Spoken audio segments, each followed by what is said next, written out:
What's going on, everybody? Happy Monday, and welcome to the podcast with the best advice. This is In Their 20s with your host, Landon Campbell. For episode 107 of In Their 20s, we brought on Cate LeSourd. She's the author of Coming of Age, a book that explores the journey into adulthood. You know, this book was very unique. It wasn't like other self-help books that I've had a chance to read. A lot of books that I've read, it has the author that says you need to be doing this in your 20s, and here's the data and the blah, blah, blah. Those books are cool, but this one's very different.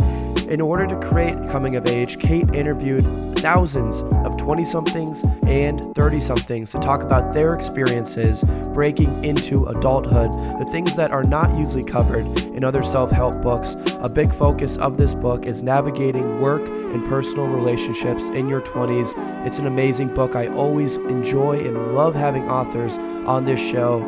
It's a great opportunity for me to share unique perspectives, so we're going to dive in with Cate. But before we do, here are the top 3 things that all 20-somethings should know about.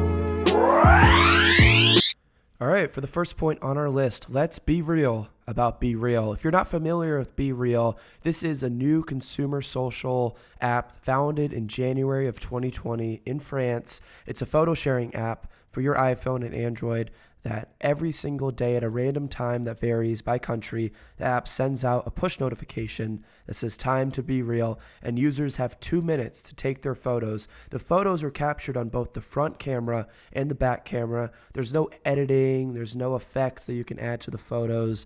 It just really wants you to be real. It wants the rawest image of what you're doing at that exact moment. So that's what Be Real is. You can check it out. Don't check it out. Check it out. It's totally up to you.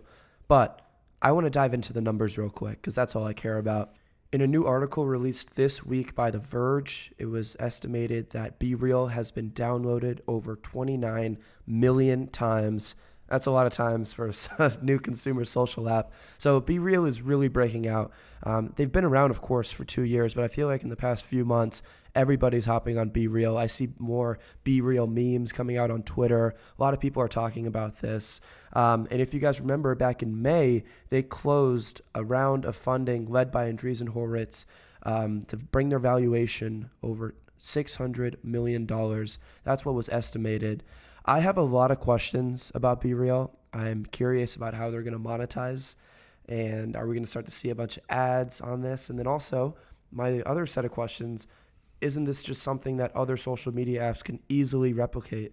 It's so easy for Snapchat or Instagram to bring a feature out like this. I think Instagram actually released a few days ago that they're bringing out a new feature that allows you to take pictures on your front and back camera. So let's just all watch closely to Be Real to see what happens there. I do know what's extra important is garnering an audience, and they, again, have been downloaded millions and millions of times. So now it's up to Be Real what they want to do with that owned audience of theirs.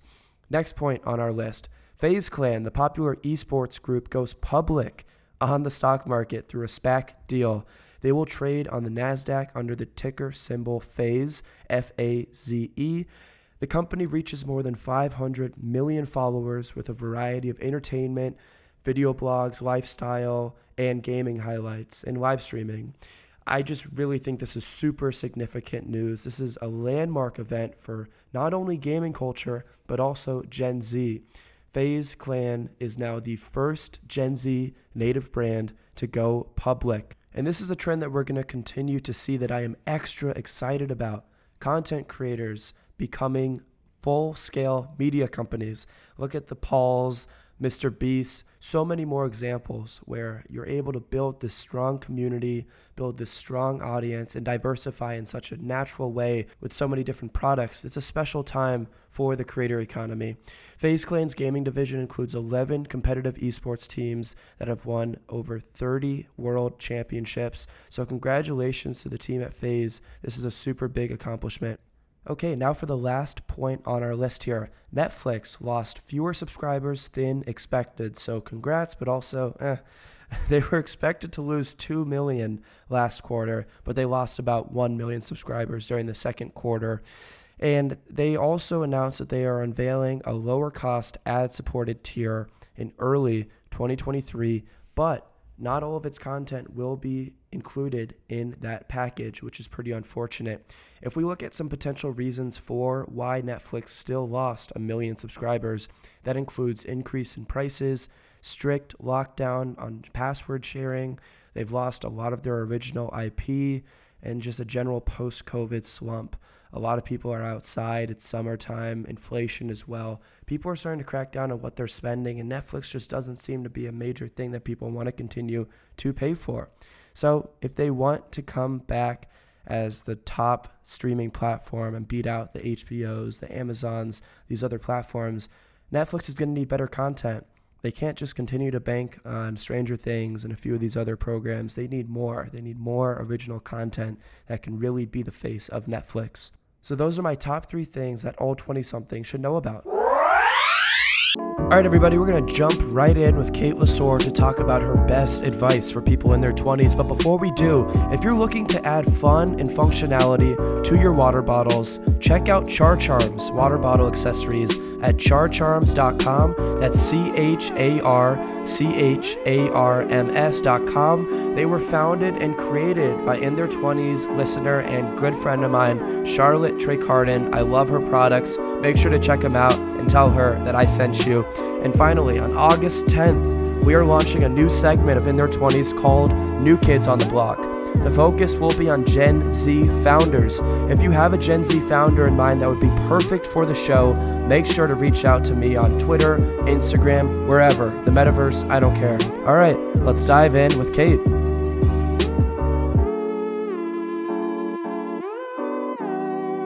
Cate, thank you so much for joining In Their 20s. Super excited for this conversation. I want to take it back before we get to the book and everything that you've worked on with coming of age. Would love to talk about your time at Elon University. A popular question I've been asking our guests now is to talk about a daily routine that they started in college that they still use today. Oh gosh, I'm not the best person to talk about routines because in college I was known for sometimes working on papers the night before or like the 2 days before it was due. So I guess thinking through routines, I was a tour guide on campus. So but that's where it's like some days I worked in the morning shifts and had classes in the afternoon and vice versa. But it always was fun doing tours on campus and getting to, wave to friends when they're walking to class. But I did try, no, I'm not a morning person. So I always tried to have, like after my freshman year, I scheduled classes like 10 after. So I knew that about myself. That's a skill that needs to be acquired. I'd Yes. say now I'm finally like a morning person. I wake up naturally. I enjoy it, but it took a few years for sure. Yeah. Awesome. Well, you are not the first author that we've had on the show, but I love having authors because I actually get the books prior and get to check them out. So for those watching right now, coming of age right here, this is a book that you wrote. I want to first talk about the journey to creating this, where a lot of people, like just talk about their own experiences in a book. Some people get a ghostwriter, but you took a different approach. You sent out a survey to over 1,020 somethings and 30 somethings nationwide about their experiences growing up. And because you looked at the market and you said, okay, a lot of these books that exist now, they're from people that really know their stuff. They're psychologists, they're professors, but you wanted to switch it up and you actually wanted to hear from us. So I find that super interesting. What led to the creation of this book though? Yeah, no, that's a great question. Definitely didn't intend or thought I would have written a book. So it became a work and project out of, an idea. But initially it was through, I had a blog that I shared a couple times in college, but especially there was a post that I wrote, I think it was, October of my first year out of school. So I think that first fall when a lot of you're used to going back to school and then all of a sudden it's their first time you're actually experiencing truly post-grad life.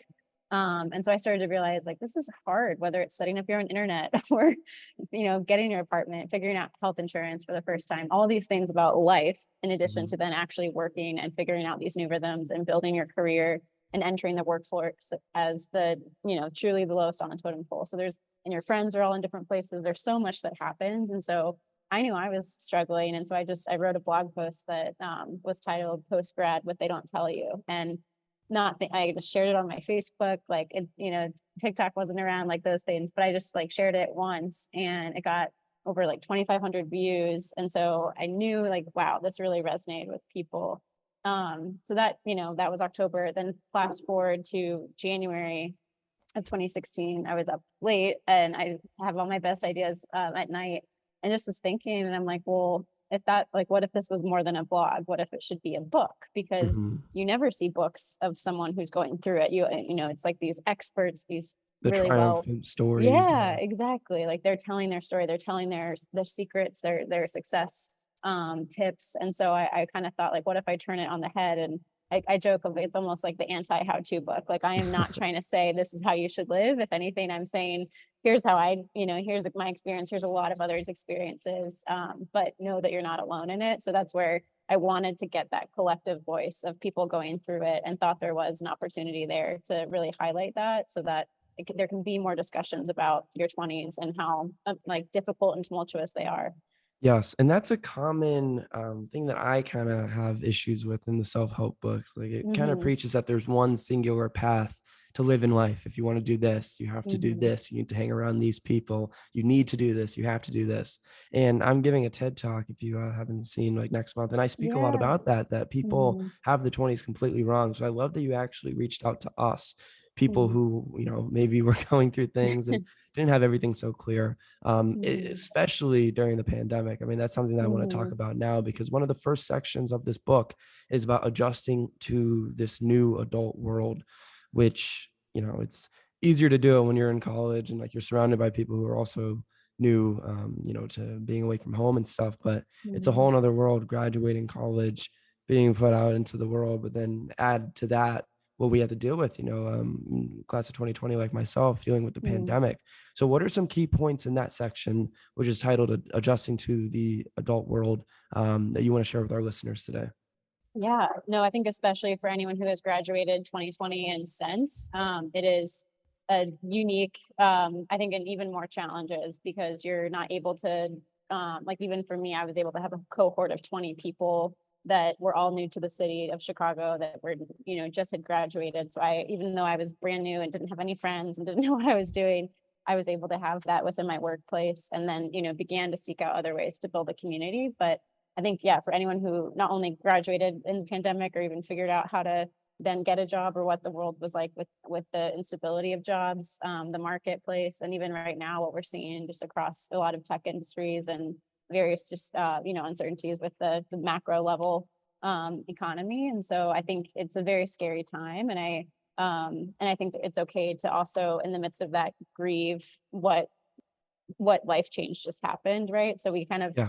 we are so used to every year having this new change, and then all of a sudden it's just this expansive, this is just going to be my life for the rest of, like, I don't see these next steps. And so even just taking time to grieve, wow, like I didn't get to, whether if it was for 2020, maybe you didn't get a graduation like you normally would have, and you didn't get Didn't. that closure, right? You didn't get that closure, or those memories and the parties and times with friends to be able to close out this chapter. And that's a loss to acknowledge. And even for those now, it's like, okay, even still, just for anyone who leaves college, these were formative years. How do I, process that this is over, and then be ready for what's next? And I think, oftentimes we're so, the comparison of wanting to make sure we know what's next, or we want to feel like we have a plan, or we want to, we don't want to be the one without a job. But I think it's okay to take time too to figure out, what do I want to do next, and how can I just take one next step forward.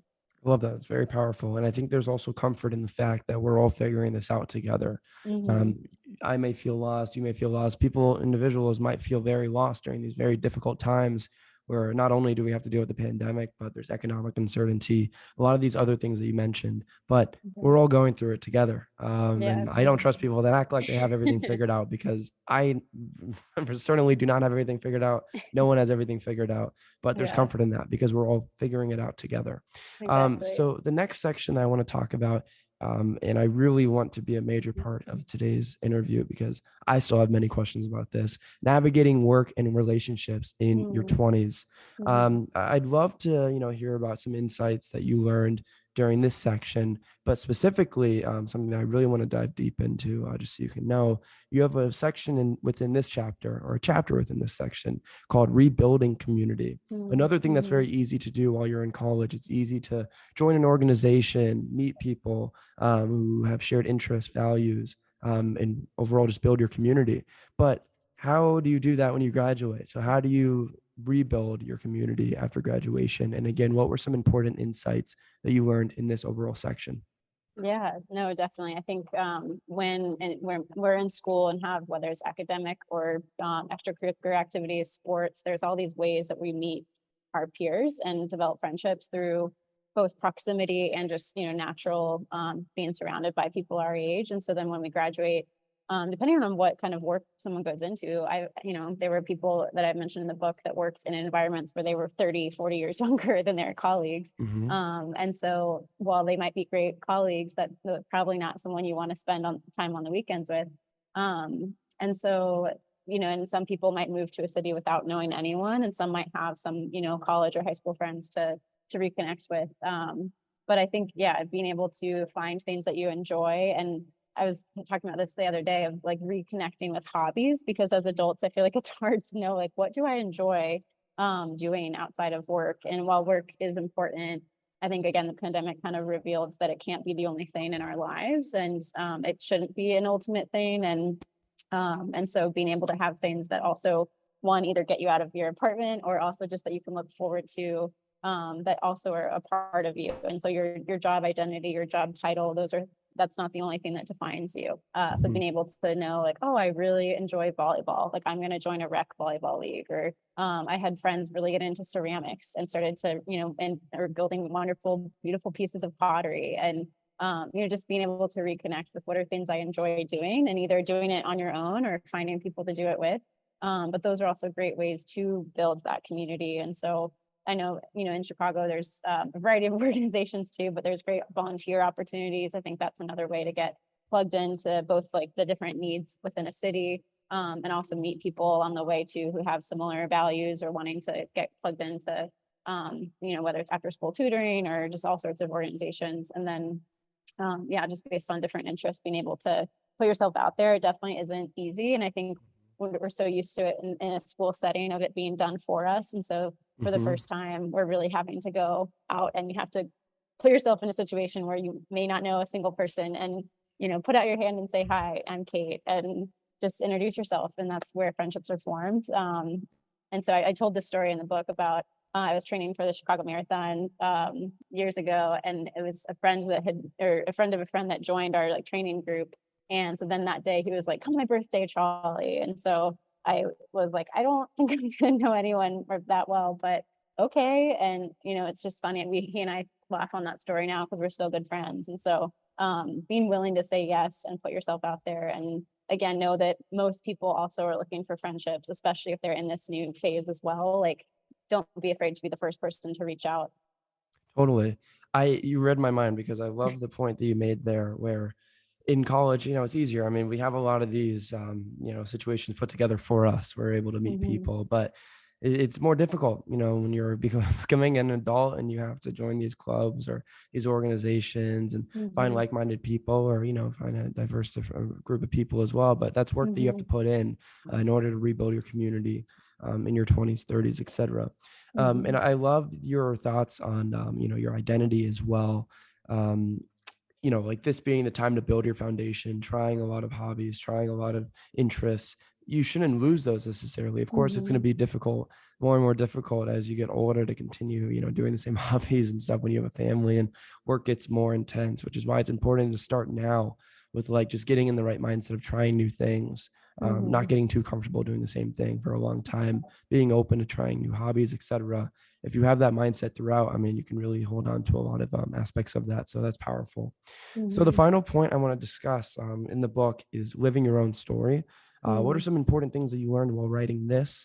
And specifically looking at this concept called the comparison trap.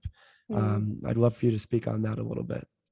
Yeah, no, definitely. So I think, social media has only emphasized our natural tendency to compare. So it's not limited or, but I think it can be exacerbated because of it. And so just, all of us are susceptible to seeing images of what our friends are doing or what, different peers are doing, and either assume, why am I not doing that? Or find all these different expectations we have of ourselves, even societal expectations that then we think about. And so yeah, I think it's even writing this book, like not many peers of mine were doing this. And so it became, I could easily feel in my own head of, isolation, or no one understands what this is like, or I am terrified to put this book out there and have my story told. And yet I'm also knowing that it's important. And so I think just even with this, like remembering my own story and finding comfort in the fact that initially it wasn't what I would have wanted. And it did feel like being laid off at 23 for me was not at all what I expected or hoped for. And then to compare myself to my peers who were getting promoted or getting their first raises and kind of navigating that initial change, and then, more things along the way. But I think that really revealed to me, like, I cannot view myself lesser because of this. If I'm unemployed or if I'm making $11 an hour, like that doesn't make me any less me. And so having to wrestle with that myself to then, find freedom moving forward of knowing my identity isn't in my job, but also, again, then using what is important and being passionate about this topic to then fuel this book. So yeah, I think in general with the comparison trap, it can be something that sneaks up on us. We may not even realize the things that we might expect of ourselves or expect of a certain timeline. I know for many, like 25, 30, like these are two big birthday years that you kind of have different expectations for where you thought your life would be. And so again, kind of altering and remembering that everyone has their own story. And so to be able to celebrate other people, I think that can be a challenge when comparing. So being able to celebrate someone that maybe has something that you wanted, but cheering them on, and then also, knowing that your story might look different and that's okay. And to find, the joy in it, and to kind of continue on your path and not looking too far to the left or to the right. Totally. All wonderful points. Of course, also like, easier said than done. Comparison can happen to everybody still. Yeah. But it is Mm-hmm. important to at least like be transparent with yourself and like really like Mm-hmm. see when it's creeping up, because then Mm-hmm. that's when you can, deflect it and try and push it away. Are there any other tips for people that, feel like they have imposter syndrome and they're not Mm-hmm. fully where they need to be in life? And, maybe they're curious if they need to be starting a family at this age, if they need to like be getting this amount of money at this age. What would you say to that 20 something that's struggling with that imposter syndrome right now? Yeah, definitely. I think it really is helpful to name or even write down the things you expected or wanted. And so whether it's, by 30, I think a lot of people are like, oh, I expected to be married by then. And so maybe they're not. And it's like, now what? And Yeah. so I think even knowing, okay, why did I expect to be married by 30? And where did that come from? Was it from growing up in more of a Southern culture? Was it just because of movies? Was it this or that? And Mhm. so I think then being able to see like, okay, a lot of my friends might be married, but not that there's things to do about that desire, but then also like, how do I find fulfillment in where I'm at and what the capacity and the ability I have? And so thinking through even things like that with, but it kind of seeps into things if we don't even acknowledge the fact that we might have these expectations, or desires. And so I think with imposter syndrome, or it can feed into our insecurities and our feelings of being inferior. And so remembering and having, even asking for your friends to remind you of the good that they see in you and the things in your life that can be celebrated. And so yeah, I think it takes a lot of self-reflection. I talked about like counseling. I think a lot of people care a lot about their mental health now also with Mhm. the pandemic. And so yeah, prioritizing like what are we thinking about ourselves, because it's often very different than what we would say to a friend. And so being able to be, have that self-compassion, but also like have it fuel intentional action as well, but not letting ourselves get stuck in that kind of like the imposter syndrome or the comparison cycle. Totally. Okay, this has been an awesome conversation. I want to end on a positive note, even though the whole thing's been positive, Yeah. but like just really giving our listeners some actionable advice as well. With the interviews that you did, so doing close to 1,000, obviously a lot of those individuals, you spoke with them about their challenges.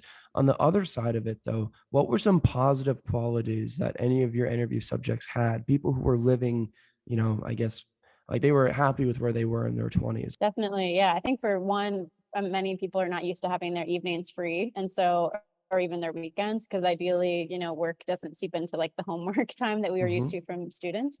And so that's where I think people felt a lot more freedom to be able to pursue things they enjoy, and travel and have, have that flexibility and freedom to do things. And so I know many people who I talk to that express like, I'm happier than I was in college. College wasn't the best 4 years of my Hmm. life. And now I'm like feeling, that the confidence we grow in ourselves as we make decisions for our life, as we take these steps, as we take courageous steps and see, how we can be bold in some of our decisions. And yeah, I think there's a lot of self-empowerment that comes through being able to make our own decisions and be in this stage. And so it's not, I mean, it is, yes, very tumultuous, but I think the reason why everyone looks back on their 20s is so defining is because there's so much growth and knowledge and confidence of who you are, what you're good at, and kind of that empowerment, helping you move forward.